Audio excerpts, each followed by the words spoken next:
La mort à soi-même est un concept assez répandu, assez connu, sous d'autres noms, on va dire, d'autres dénominations, et pourtant qui est finalement très peu expérimenté. La mort à soi-même, on la connaît dans le langage, on va dire, religieux, notamment dans le langage chrétien. La mort à soi-même, c'est Jésus sur la croix, etc. Mais en fait, la mort à soi-même, même les non-croyants, entre guillemets, cherchent à le vivre. Lorsqu'une personne en peut plus, est en burn-out, j'en ai marre de mon boulot, j'en ai marre de cette vie de merde, je plaque tout, je vais recommencer à zéro, je vais vivre une nouvelle vie. Voilà, je redémarre à zéro, je vais recommencer une nouvelle vie. Voilà. Je veux du renouveau. Voilà. Il y a aussi cette fameuse expression, hein, quand quelqu'un découvre quelque chose de merveilleux dans sa vie, une nouvelle conception, une nouvelle façon de voir les choses, il va vous dire ce sont les premiers jours du reste de ta vie. Sous-entendu, dans cette existence-là, je commence une nouvelle vie. Donc, si on commence une nouvelle vie, c'est bien qu'une autre s'est terminée. Bien souvent, dans les nombreuses vidéos que j'ai fait sur ma chaîne, je parlais énormément de la résurrection. Et j'ai déjà eu pas mal de commentaires, de mails, de messages, me disant oui, tu parles de la résurrection, de la nouvelle. Tu parles pas de la mort. Oui, parce que faut savoir que dans le milieu chrétien, la mort de Jésus c'est le dogme. D'accord. La mort de Jésus passe avant la résurrection. Alors que vous n'avez pas parlé de la résurrection si vous ne parlez pas de la mort, hérétique. D'accord. Or, parler de la résurrection inclut de parler de la mort. Eh oui, parce que tu ne peux pas ressusciter si tu n'es pas mort avant. Ça paraît évident.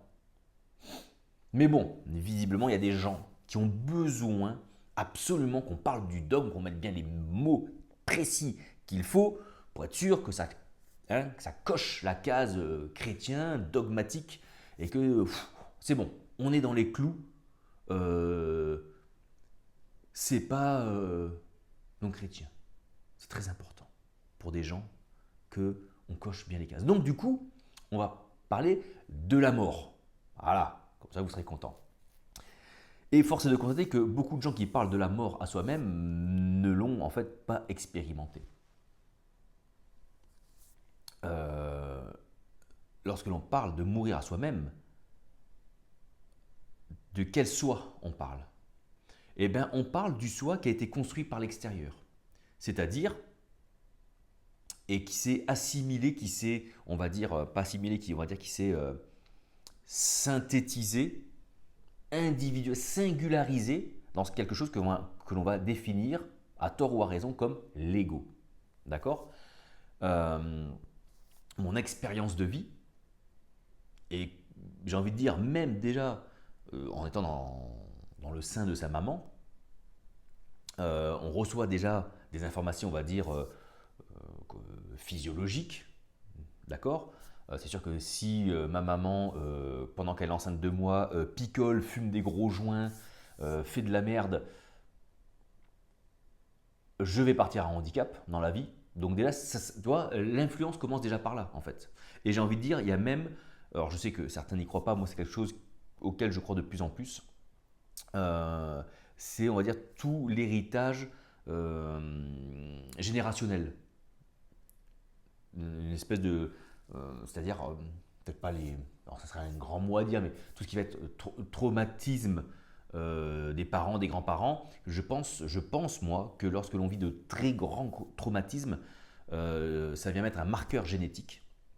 Ça vient tellement s'ancrer en nous que ça peut venir marquer jusqu'au plus profond de nous qui est les gènes, l'ADN, et c'est ce que l'on transmet ensuite à sa descendance. Donc, potentiellement, je mets des guillemets parce que j'ai pas la science de ça, mais je pense que potentiellement, effectivement, on peut transmettre de façon héréditaire des traumatismes. Donc, déjà, t'es même pas né, d'accord?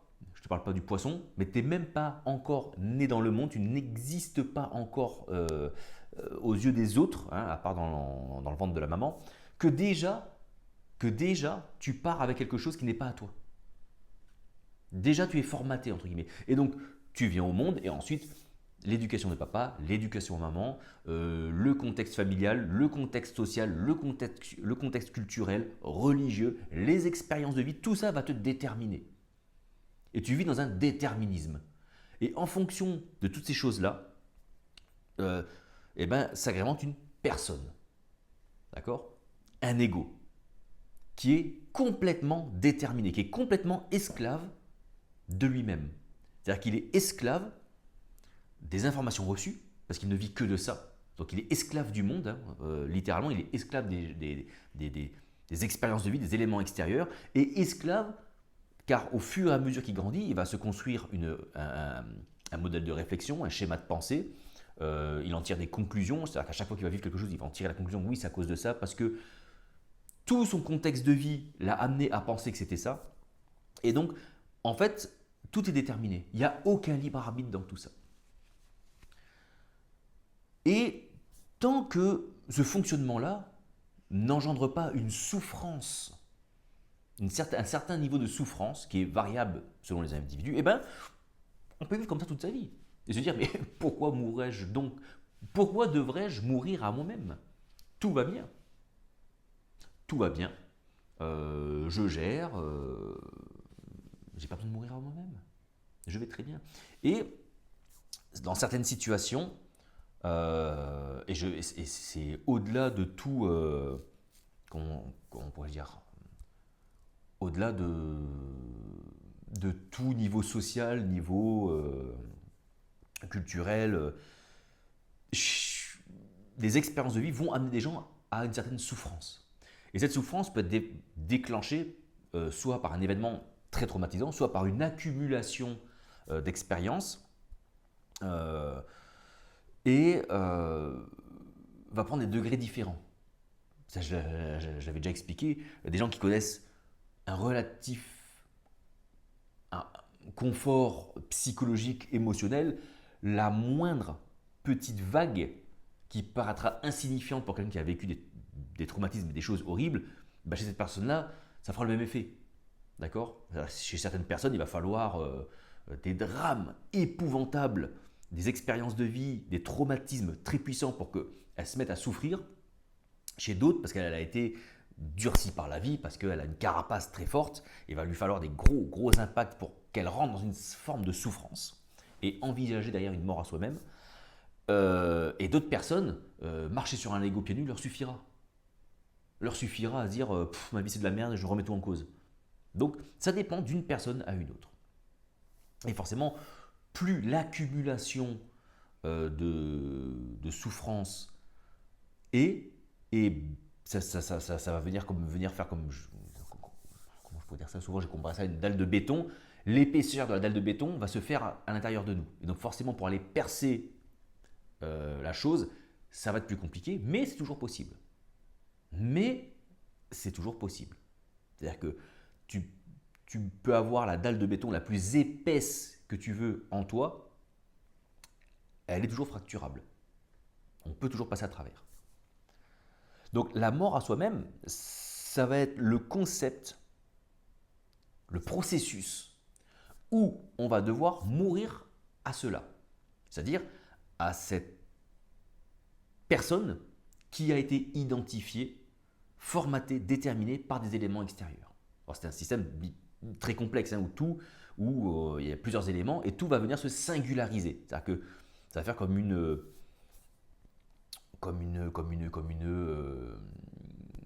un conglomérat de plusieurs situations. C'est un peu comme il va falloir faire c'est comme un compromis. Voilà. C'est comme un grand compromis de toutes les expériences de vie et ça accouche d'une personne. Voilà. C'est ça l'ego. C'est ça l'ego. C'est en tout cas cela que moi je définis comme ego. Et donc, comme on est identifié à cela, on est ça. On est ça. Eh bien, changer ça, c'est comme mourir.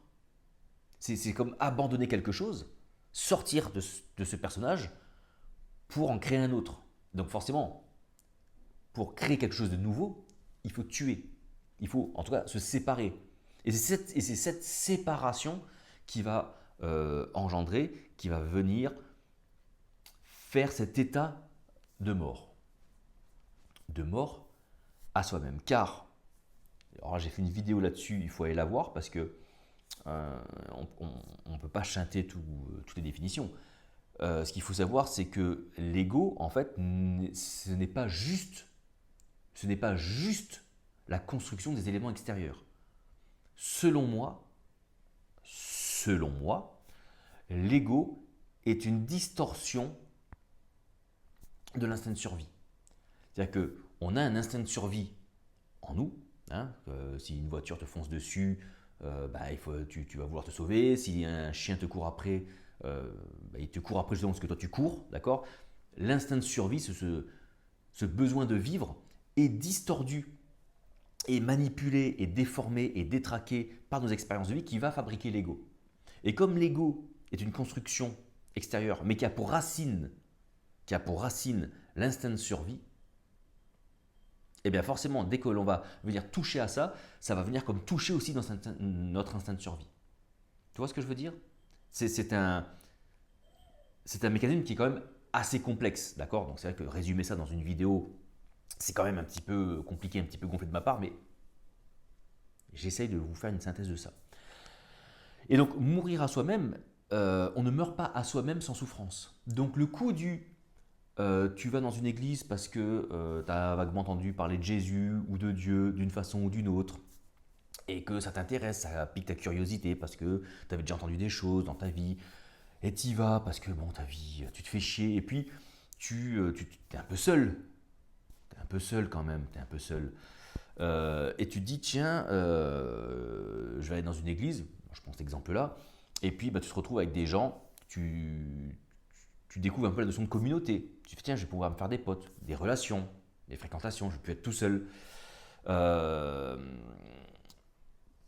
Donc tu as ce côté-là. C'est ça souvent qui amène les gens, c'est une forme de solitude et d'appartenir ensuite à une communauté. D'accord? Ça vient souvent de là. C'est une souffrance, c'est souvent la solitude qui amène à venir dans une église, plus qu'autre chose. Et puis, plus qu'autre chose, il peut y avoir d'autres choses qui font, mais généralement, ce sont des gens assez seuls, isolés, qui vont venir s'intéresser à ça parce qu'ils ont entendu parler de Dieu d'une façon ou d'une autre. Donc, ils viennent par curiosité et parce qu'ils sont seuls. Il y a un peu la rencontre des deux choses. Et puis, ils viennent, ça pique leur curiosité, ils découvrent un petit peu cette église, cette assemblée, ça ressemble à une fratrie, à une communauté. On se dit, tiens, on va pouvoir rencontrer des gens. Et puis, on se dit, mais en fait, je vivais seul, machin, loin de. Voilà, sans vraiment repères, sans vraiment de repères, sans vraiment de but, je me faisais chier un petit peu dans ma vie. J'étais seul, je me faisais chier. Là, on parle de Dieu, on parle d'un truc qui est intéressant. Sur le papier, le concept est intéressant, ça pique ma curiosité, l'au-delà, est-ce qu'il y a un Dieu? Tu vois, ça peut amener la curiosité des gens. Et puis en plus, je serai plus seul parce que je vais partager ça avec des gens et tout. Donc c'est cool. Et puis là, il y a le prêtre ou le pasteur. Non, le pasteur, parce que j'ai jamais vu ça dans une église catholique, mais je sais que dans les églises évangéliques, ils le font. Et puis tu as toujours, à chaque culte quasiment, l'appel. Si tu viens de découvrir Dieu et tu es piqué par la curiosité et que tu viens pour la première fois, alors avance-toi. Ou lève la main, simplement là où tu es. Lève la main et accepte ceci. Accepte que Jésus est ton sauveur et Seigneur et accepte de mourir à toi-même, car tu es quelqu'un de nouveau. Tu vois, ce discours-là, je le fais bien parfois, tu vois ce discours-là, voilà. Eh bien, on va te parler d'accepter Jésus comme ton Seigneur et Sauveur, que tu es mort toi-même, c'est-à-dire que du coup, tu es une nouvelle personne, d'accord? Tu es une nouvelle personne, lève la main, tu acceptes cela, et puis dans quelques mois, dans quelques semaines, tu vas passer par les eaux du baptême, et donc là, voilà, là vraiment, tu es une nouvelle personne, parce que tu es mort dans l'eau, et on te relève, et voilà, tu es enfin une nouvelle personne. Ok. Le baptême d'eau fonctionne. C'est pas le sujet de la vidéo et je ferai une vidéo là-dessus. Ce n'est pas le sujet de la vidéo, donc je ne vais pas m'étendre sur le sujet. Fonctionne. Mais il ne fonctionne pas parce que c'est le baptême d'eau. Il fonctionne parce qu'on a dit à la personne qu'en passant par le baptême d'eau, elle sera une nouvelle personne. C'est le réflexe iodomoteur, c'est l'effet placebo si tu veux, tu appelles ça comme tu veux, mais c'est parce qu'on a dit à la personne, parce qu'on a convaincu la personne qu'en passant par les eaux du baptême, elle sera une nouvelle personne, qu'elle devient une nouvelle personne. Ce n'est pas le baptême en tant que lui-même. Si on arrive à convaincre la personne que en parcourant 50 mètres à cloche-pied, elle deviendrait une nouvelle personne, eh bien, ce processus permettrait aux gens de devenir aussi une nouvelle personne. Ils seraient convaincus d'être une nouvelle personne. Le baptême d'eau, on le retrouve évidemment dans la Bible, dans tout ça, donc ça, on peut monter tout un truc autour de ça et se dire, c'est ça, ok, et on convainc les gens. Bon. Et puis voilà, on est une nouvelle personne. Et on se disait, oui, mais avant, j'étais loin de Dieu, je souffrais, machin, donc ma souffrance est partie, maintenant je suis une nouvelle personne avec Jésus et Dieu qui m'accompagne, blablabla. Bullshit. Ce n'est pas ça, la mort à soi-même. Désolé, désolé pour ceux qui le pensaient. Tout ce qui vient de se passer ici, c'est juste l'intégration de nouvelles croyances. C'est juste une christianisation de ton ego. C'est tout. C'est tout ce qui vient de se passer. Alors oui, tu vas prier, tu vas faire des choses bien, tu vas essayer d'être une bonne personne, et tout ça peut être louable. La question n'est pas de cracher dessus, mais ce n'est pas la mort à soi-même. Et donc, si ce n'est pas la mort à soi-même, ce n'est pas le moyen d'incarner Dieu, et donc d'être un Christ, et donc d'être à l'image de Jésus. Tout ce que tu vas faire maintenant, quand tu fais ça, c'est finalement accepter d'être dans un processus d'acceptation de croyances, de les intégrer, ces croyances-là, et essayer de les mettre en pratique. Voilà. Mais c'est très bien, parce que peut-être qu'au bout d'un moment, tu vas te rendre compte que les standards fixés sont inatteignables. Et pourquoi ils sont inatteignables? C'est parce qu'en fait, tu es toujours sur ce processus de déterminisme. Des croyances qui arrivent de l'extérieur, par des prédications. Je me mets un standard là-haut, je n'arrive pas à l'atteindre. Pourquoi je n'arrive pas à l'atteindre? Parce qu'en moi, je ne laisse pas Dieu vivre. Je ne laisse pas Dieu s'incarner en moi. Donc forcément, je n'arrive pas à atteindre ces standards-là. Pourtant, je suis mort à moi-même, je suis born again, comme ils disent. Hein, les chrétiens born again, nés de nouveau. Vous n'êtes pas né de nouveau. Vous n'êtes pas né de nouveau. Si tu veux, tu as un ego qui a changé. Alors peut-être que ton ego est né de nouveau, si tu veux, à la limite. Voilà. Mais pas toi. Parce que tu n'es pas l'ego. Tu es bien plus que ça. C'est bien plus profond que ça. Et puis surtout, si on prend si on prend l'exemple ultime du christianisme de la mort à soi-même qui est Jésus à la croix, souvent la mort à soi-même du côté souffrance, côté crucifixion, on dit oh non mais Jésus est mort à ta place. D'où ça sort ça? Je sais d'où ça sort, je les connais les versets, ça sert à rien de me faire des pavés de l'espace, je les connais les versets. J'y ai cru moi aussi, donc je sais, je comprends pourquoi on peut croire que Jésus est mort à ma place à la croix et que du coup, moi c'est bon, j'ai juste à croire ça, j'ai juste à l'accepter pour que ça vive en moi, pour que l'effet de la mort se fasse en moi. Non, ça ne marche pas comme ça. Quand on dit que Jésus est mort pour nous, il est mort dans notre intérêt. C'est ça que ça veut dire. Il est mort, les gens qui voient Jésus mourir, ce sont des juifs qui attendent le Messie. Certains comprennent, il est mort pour nous, il est mort dans notre intérêt. Pas à ma place. Il n'est pas mort pour moi. Dans le sens, il est mort à ma place. Non, il est mort pour moi dans mon intérêt. Et c'est dans une certaine temporalité, en plus. Mais ce n'est pas le sujet de la vidéo, d'accord?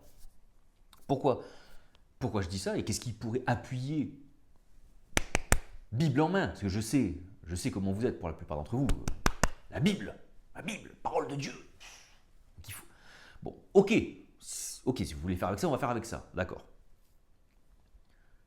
Que chacun prenne sa croix et me suive. C'est pas moi qui le dis, ça. Que chacun prenne sa croix et me suive. La mort à soi-même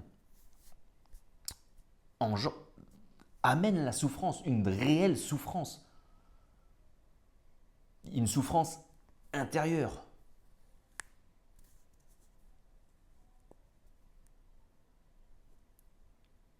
Et la mort à soi-même inclut une sensation de mort ensuite. C'est-à-dire qu'il y a la souffrance qui amène à une mort. Et cette mort, elle s'expérimente. C'est-à-dire qu'il y a une réelle mort. Et une réelle mort, pour les gens qui l'ont vécu, j'en fais partie, c'est assez violent à vivre. Parce que tu meurs, pour de vrai, mais tu gagnes la vie. Ça aussi, hein, c'est marqué. Quiconque perdra sa vie, pour moi, la gagnera. Et donc ça, ce n'est pas, oui, du coup, je suis Jésus, je vais à la messe et au culte dimanche, le samedi après-midi, je casse les couilles aux gens dans les centres commerciaux pour leur parler de Jésus, je suis Jésus, j'ai pas honte de dire que je suis pour Jésus, et donc j'ai gagné ma vie. Non, c'est pas ça. C'est pas ça. Que celui il y a une temporalité des choses. Quand Jésus dit ça, il le dit à des gens en vrai, en chair, en os devant lui, qui l'écoutent à l'instant T. C'est pas un truc qui a 2000 ans. Tu vois ce que je veux dire? C'est pas un truc qui a 2000 ans, et si tu n'as plus envie de l'entendre, tu mets Cyril Hanouna ou Énergie 12, truc de gay là, et j'oublie. Non, non. Là, il s'adressait à des gens dans la vraie vie. Dans la vraie vie. Des gens qui le suivaient. Avec des gens qui avaient tout laissé derrière lui. Et c'est-à-dire que si vous quittez votre vie, c'est-à-dire qu'en gros, il disait à ces gens-là, pas à toi. Il ne parlait pas à toi, il ne parle pas à toi. D'accord? Il parlait araméen, mais il ne parlait pas à toi. Il disait à ces gens-là, il leur disait quoi? Il leur disait, vous quittez votre vie de pêcheur, votre vie d'artisan, votre vie de... ce que vous êtes père de famille, de mère de famille, vous l'avez quitté pour me suivre, pour écouter mon enseignement. Et parce que vous avez fait ça, parce que vous avez accepté de tout laisser derrière vous pour me suivre et écouter mon enseignement. Et quand vous mettrez en pratique mon enseignement, alors vous trouverez votre vie. Parce que vous avez perdu votre vie, alors vous la gagnerez grâce à mon enseignement. C'est ça que ça veut dire. C'est tellement plus profond, tellement plus vrai, tellement plus que ce qu'on en a fait de ce verset. On en a fait de la merde, putain, mais on en a fait de la merde. Moi, je suis Jésus, donc du coup, j'ai prévu ma vie. Oh putain, j'en peux plus. Ça m'énerve, oui, ça m'énerve. Ça m'énerve parce qu'on fait croire à des gens qu'ils sont dans le bon, que c'est ok, et que c'est ça le christianisme. Eh ben, c'est pas ça le christianisme. Moi, tu sais quoi? Quand on me dit que c'est ça le christianisme, eh ben, c'est comme si j'étais musulman et qu'on me disait que Daesh c'était l'islam, tu vois?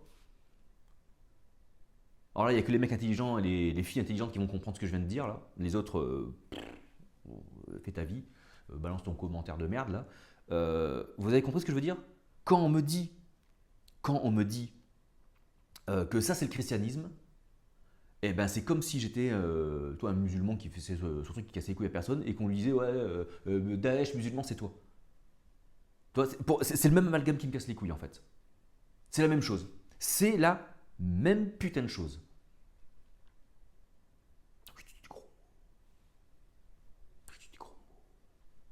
Oui. Donc, après ce petit moment d'énervement, euh, la mort en soi-même est une réelle expérience de mort intérieure. C'est-à-dire que tu vas vivre un épisode où tu vas réellement avoir l'impression que tu vas mourir. Donc, il y avait ces paroles de Jésus temporelles, d'accord, qui disaient à ces gens-là, si vous perdez votre vie. Et enfin, il y a ce message intemporel, d'accord, mais du coup, qui va se faire dans l'intérieur, pas en mode... pas juste en mode je suis Jésus, c'est-à-dire je suis une doctrine, une dogme, une norme, une religion, une nouvelle mode religieuse, et parce que je l'affiche devant tout le monde, alors du coup je gagne ma... Rien à voir, rien, nul, zéro, c'est pas ça. Non, l'interprétation intemporelle de cette parole-là de Jésus,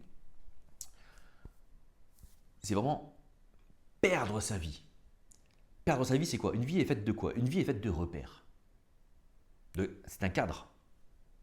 Une vie, c'est un cadre avec des repères d'interaction, des repères temporels, des repères géographiques, des repères émotionnels, des repères intellectuels, doctrinaux, dogmatiques, de croyances. D'accord? Donc, mourir à soi-même, c'est parce que j'arrive à un niveau de souffrance tellement fort qu'à un moment donné,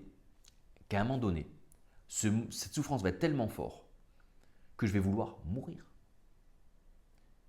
Et je vais devoir me débarrasser, lâcher. C'est même pas moi qui le fais, parce qu'il n'y a pas de libre arbitre. Il n'y a pas de libre arbitre.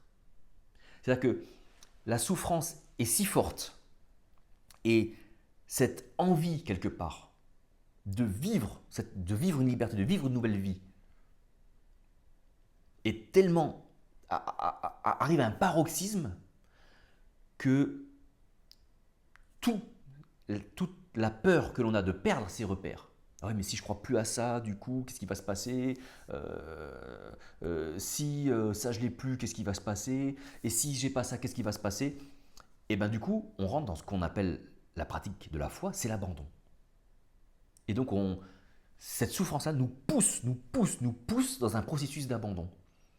Alors soit tu attends d'arriver au bout du bout du bout du bout, avec le risque de confondre les choses et te foutre en l'air tout simplement, c'est-à-dire de te suicider.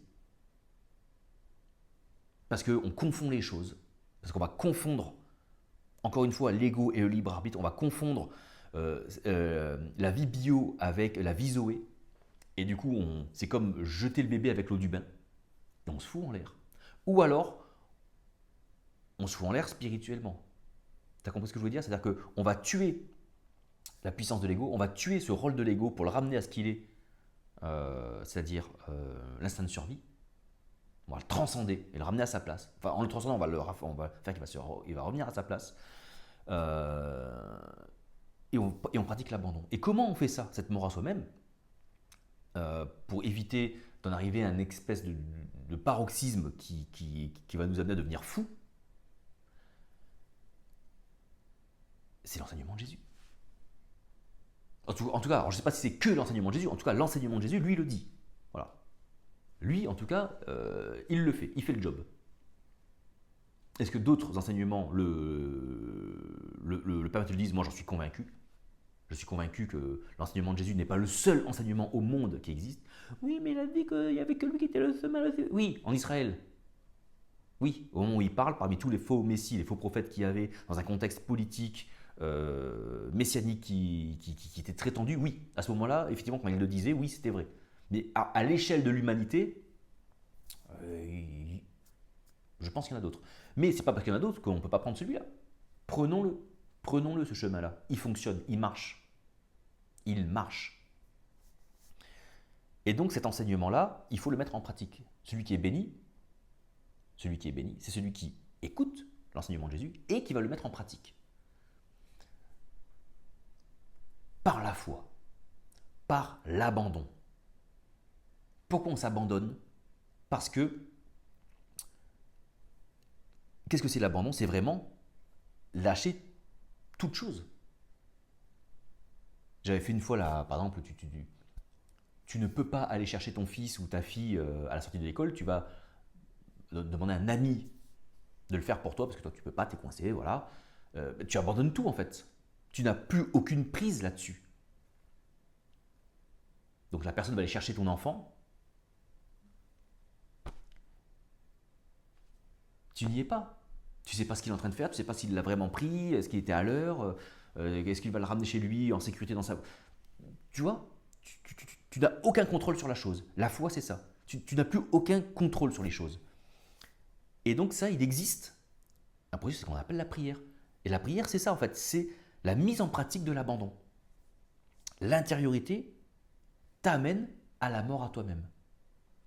C'est-à-dire que tu comprends que tu es dans un processus qui fait que tu ne vis pas ce qu'on t'a promis, tu ne vis pas quelque chose qui te permette de te sentir, alors je ne vais pas te dire de sentir bien parce que le but c'est pas de se sentir bien, on n'est pas dans un truc de bien-être, c'est quelque chose d'assez intime, donc chacun le mesurera selon ce qu'il pourra en mesurer, il n'y a pas de standard là-dessus. Mais bon, alors, je prends principalement les gens qui sont déjà inscrits dans une certaine forme de religion, de croyance, voilà. On le sait. On le sait qu'on se sent, qu'on se, entre guillemets, qu'on se sent une merde spirituelle. Parce qu'on nous vend un niveau de chrétien, un niveau de christianisme à atteindre qu'on n'arrive pas à atteindre. Alors on met les formes extérieures, hein. Extérieurement on met les formes, hein. On fait des belles prières, on fait un beau parler en langue, on sert à l'église, voilà, on va dans les rues, puis on lève les mains pour chasser les démons des rues, voilà, on fait des activités, voilà, on comble, hein, tout ça.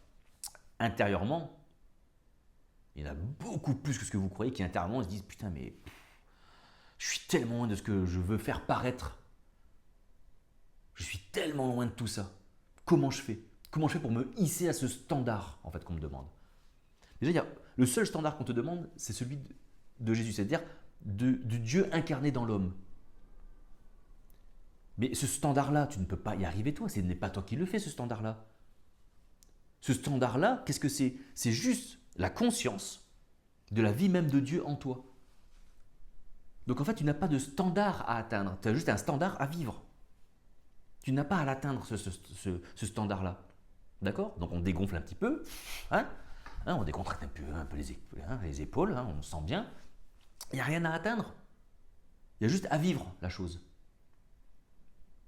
Et donc la mort à soi-même, c'est prendre quotidiennement un temps pour soi, où on va venir comme expérimenter, comme entraîner notre conscience à se nourrir autre chose que l'extérieur. Donc c'est comme un petit peu couper ses cinq sens pour faire perdre à notre conscience ses repères. Parce que la conscience, c'est ce qui vient à l'instant T prendre, c'est toutes les informations, c'est la singularité à l'instant T de toutes les données que l'on peut recevoir. Et comment on reçoit? C'est par les cinq sens. Ces cinq sens nourrissent la conscience ensuite développe une mémoire. Donc on a les cinq sens plus notre mémoire qui nous joue des tours. Donc le but c'est vraiment d'essayer de couper ça en s'abandonnant à toute réflexion, à toute analyse de sentiments, de pensées, de réflexion. Le but n'est pas de faire le vide dans la tête, on ne peut pas. Ça n'existe pas ça de faire le vide dans sa tête. Et en plus si on te dit de faire le vide dans ta tête, oui mais si je fais le vide dans ma tête c'est Satan qui rentre, oh ta gueule, putain n'importe quoi, putain. Non, c'est juste stopper l'analyse, la réflexion de nos pensées, de nos croyances, de nos dogmes, si je fais ci, si je fais ça, du coup A plus B. Non, je prends juste 5 minutes et je suis juste là. Je ferme les yeux. Et c'est tout. Et qu'est-ce qui va se passer quand tu vas faire ça? Un jour, 2 jours, une semaine, 1 mois, 2 mois, 3 mois, 6 mois, 1 an, 2 ans, 3 ans, 5 ans. C'est pas un truc qui fonctionne, c'est pas un... D'accord? Il y a des gens, semaine, 2 semaines, 3 mois suffiront. Il y a des gens, 6 mois, 1 an suffiront. Il y a des gens, 4 ans, 5 ans suffiront. Il y a des gens, 9 ans, 10 ans. Parce qu'on n'a pas tous cette même, je ne vais pas dire capacité, parce que ce ne serait pas exact, mais on n'a pas les mêmes chaînes. On est tous enchaînés. Mais certains ont des petites chaînettes en laiton, tire un petit peu, ça se casse. Il y en a, ils ont des chaînes avec des maillons gros comme ça, en titane. Elles ont beau tirer, ça lâche pas. Donc en fait, qu'est-ce qu'il faut? C'est mourir pour se détacher des choses en fait. Ça sert à rien de tirer. Ça sert à rien de tirer sur les chaînes. Le seul moyen de sortir de ces chaînes-là, c'est de mourir. Et donc d'abandonner. Le problème, c'est que quand on abandonne, c'est comme si on se laissait tomber, et certaines personnes, elles arrivent encore à avoir des chaînes qui les retiennent. Voilà. Ah ouais, je descends, et ah ouais, mais il y a ça. Et puis il y a ça. Et il y a des gens qui ont vécu des expériences de vie qui ont laissé tellement de traumatismes, et en même temps, et donc ces traumatismes font tellement de repères, des repères tellement profonds, et il y en a pour qui c'est extrêmement compliqué de faire ça. Mais ce n'est pas impossible. ce n'est pas impossible. Et peut-être que pour les personnes qui ont plus de mal, eh ben, peut-être qu'elles ont besoin juste, peut-être qu'elles ont juste besoin, en parallèle, je sais pas moi, de se faire accompagner par un psychologue, par un pasteur intelligent, par un prêtre intelligent, par une personne, qui n'a pas de titre, intelligente. Souvent, on parle, vous savez, on parle de maître spirituel. Le maître spirituel, lui, c'est ce n'est pas d'accompagner, je dis non, c'est pas ça, mais c'est de présenter un moyen concret pour les gens qui en veulent, qui en ressentent le besoin, de s'émanciper de cet esclavage du déterminisme pour entrer dans juste l'incarnation divine. C'est juste ça. Le maître spirituel, c'est juste ça. On peut l'appeler pasteur, on peut l'appeler ce que tu veux, on s'en fout. Et puis vous avez d'autres personnes. Vous avez des personnes qui, elles, vont accompagner les gens qui ont du mal à lâcher. Et donc, souvent, c'est parce que il y a trop de choses là-dedans. Il y a trop de choses. Tout à l'heure, je vous disais, hein, c'est la réflexion, la pensée, l'analyse. Il y a des gens qui n'y arrivent pas à ça. Ils n'y arrivent pas. Ils n'y arrivent pas pour X raisons, parce qu'il y a différents processus dans la tête qui se font. Parce que pareil, hein, en fait, il n'y a aucun libre arbitre. Vous ne choisissez pas de ne pas penser, ou de ne pas réfléchir, ou de ne pas analyser. C'est juste votre niveau d'esclavagisme qui va faire que la pratique de l'intériorité, pareil, c'est pas vous qui avez choisi de venir faire la pratique de l'intériorité, c'est qu'il y a quelque chose en vous qui vous a poussé à le faire. Alors je sais, c'est tellement subtil qu'on a l'impression de choisir. On a l'impression d'avoir ce libre arbitre. Que nenni, il n'y en a pas. Il n'y en a pas. C'est que du déterminisme. Mais pour en revenir, eh bien oui, il y a des personnes qui effectivement vont avoir besoin d'être aidées pour poser les choses. Et donc ça peut être par de l'hypnose, ça peut être par de la PNL, ça peut être par des thérapies cognitives courtes, les TCC, je crois ça s'appelle. Ça peut être de l'EMDR, ça peut être plein de choses selon les gens. Ça peut être juste de parler avec les gens. Parfois, c'est juste des discussions qui permettent de faire dégonfler les choses, d'accord ? Il y a autant de façons et de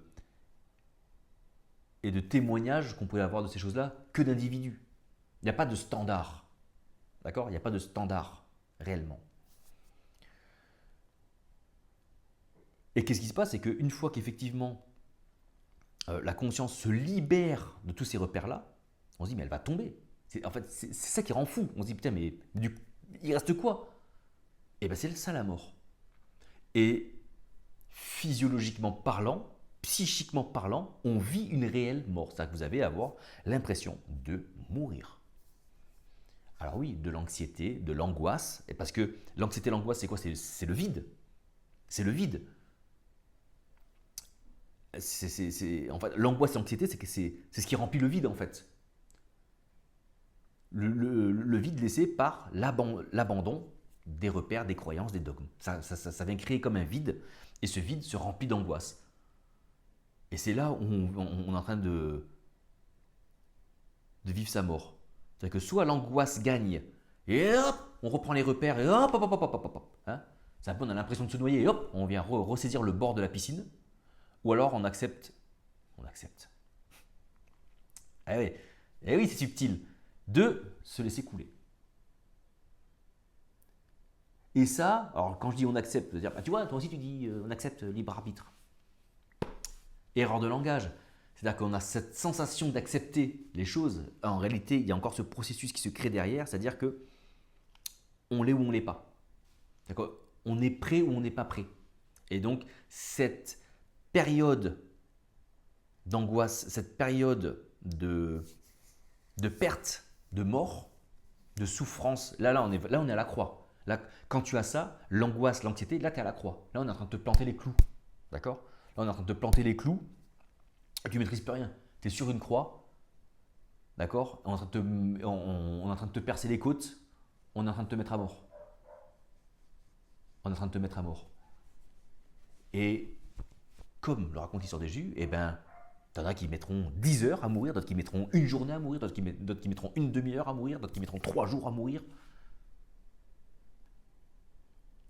Tout va être dans le nécessaire, si tu veux, dans le nécessaire pour te faire tout lâcher.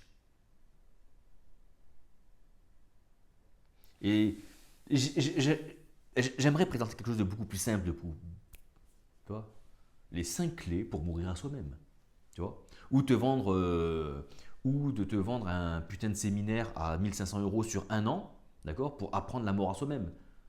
Devenir un vrai leader en Christ. Ha ha ha. D'accord? Tu les connais ces trucs-là. Comment devenir un vrai leader en Christ? Eh bien, notre Église a créé cette année un cursus pour accompagner tous les jeunes croyants et les jeunes croyantes pour devenir de vrais leaders en Christ et impacter le monde. Donc inscris-toi maintenant sur notre newsletter. Ensuite, tu cliques sur le bouton et tu peux faire 3 virements de 350 € chacun et tu viendras avec nous tous les dimanches. Voilà, tu les connais ces trucs de merde? Est-ce que tu les connais ces trucs de merde? Évidemment que tu les connais ces trucs de merde.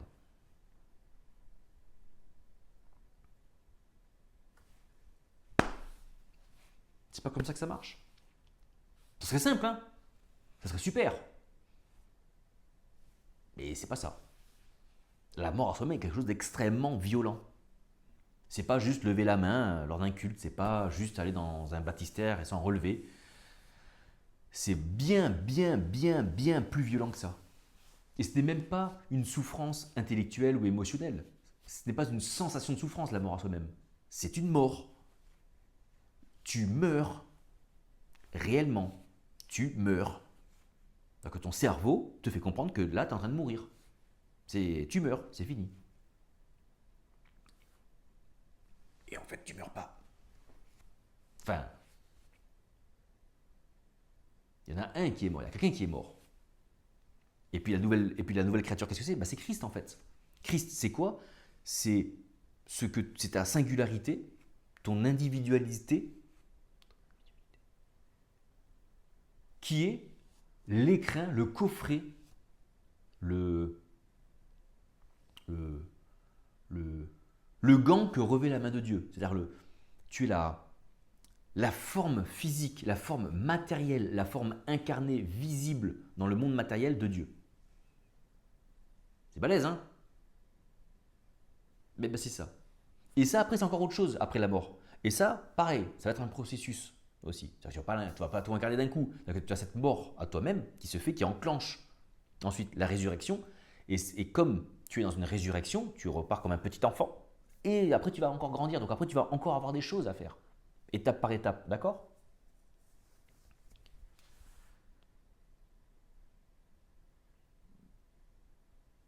Et je vais finir par ça parce que ça fait déjà une vidéo qui est assez longue.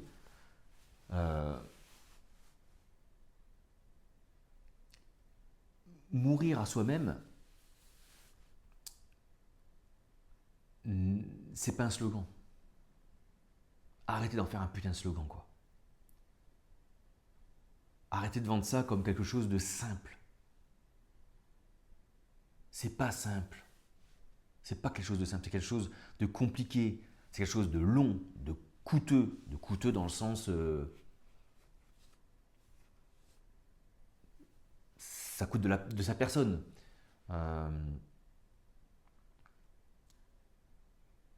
Ça s'apprend pas dans des écoles, dans un cursus théologique. Ça s'apprend pas dans des prédications, ça s'apprend pas dans, je sais pas moi, dans une école de théologie, j'ai déjà dit, dans des études bibliques, du jeudi soir. Non. Et l'Église devrait avoir ce rôle-là. L'Église devrait être un grand maître spirituel qui enseigne la mort à soi-même et qui en même temps a dans son giron, on va dire, des gens qui vont aider ceux qui sont dans ce processus de mort à soi-même de se calmer pour entrer plus facilement dans la mort à soi-même. C'est ce que j'expliquais juste avant. Mais c'est pas le cas. C'est pas le cas. On est juste dans des églises qui, je sais pas moi, qui prêchent sur des thèmes spirituels, sur des thèmes religieux, qui apportent leur point de vue. Et les gens disent Amen, c'est ça, et puis ils repartent le dimanche à midi, et puis ils reviendront le dimanche prochain à 10 h. Si encore ces moments-là, si encore les messes, les cultes étaient des programmes, entre guillemets, d'accompagnement, comme une séance d'intériorité, on va dire, à plusieurs, où on se retrouve au même endroit, puis allez, on y va tous ensemble, ok. Mais c'est pas le cas, donc c'est pas le cas. Peut-être qu'il faudrait le faire. Peut-être qu'il faudrait s'y mettre, je sais pas, comme moi ou d'autres.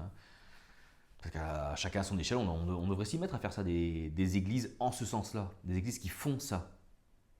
D'accord? Des églises qui font ça. Pas juste des églises où on se dit non, mais c'est bon, il n'y a pas de pasteur, on est tous pasteurs. Non, ça c'est des utopies, ces groupes de maisons. Alors, ça se transforme généralement après dans des groupes de maisons, parce qu'on ne veut pas de pasteur. Puis on se rend compte qu'en fait, dans le groupe de maison, il y en a un. Son rêve, c'était de devenir pasteur, mais il ne pouvait pas dans l'église, donc du coup, il devient pasteur du groupe de maison. Ça gonfle les autres qui vont faire un autre groupe de maison, etc., etc., etc., etc., etc., etc.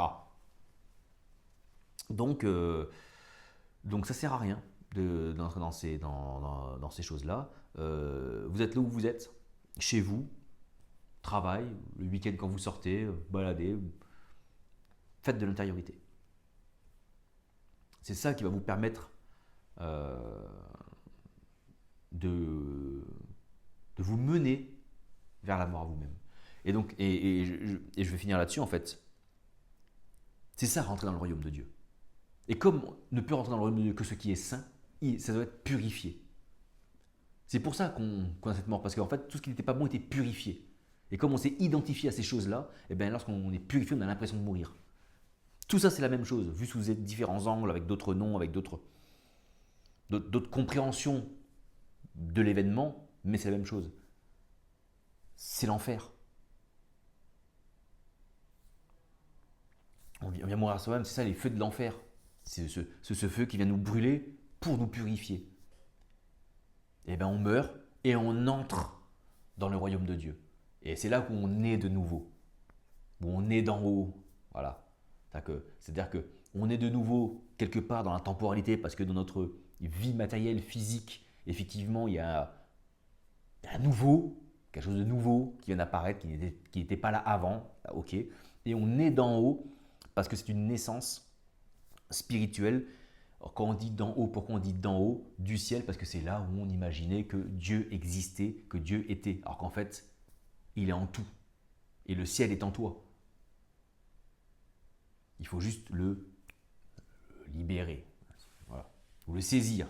Ça sera déjà plus juste. Parce qu'en le saisissant, tu vas l'incarner. Bon, j'espère que j'ai été le plus explicite possible, synthétique possible. Je sais pas, synthétique. J'ai fait une synthèse de ce que. J'espère avoir fait une bonne synthèse des choses. C'est un sujet complexe, que vous le croyez ou non, c'est un sujet complexe. Et voilà ce que je pouvais dire sur la mort à soi-même. Et je vous souhaite de la vivre, même si c'est pas quelque chose d'agréable. C'est quelque chose de nécessaire pour enfin entrer dans vraiment cette vie qu'on appelle cette vie divine, ce qu'on appelle Christ. Voilà. Je vous remercie pour votre attention et à la prochaine pour un prochain partage, une prochaine vidéo. Ciao, ciao.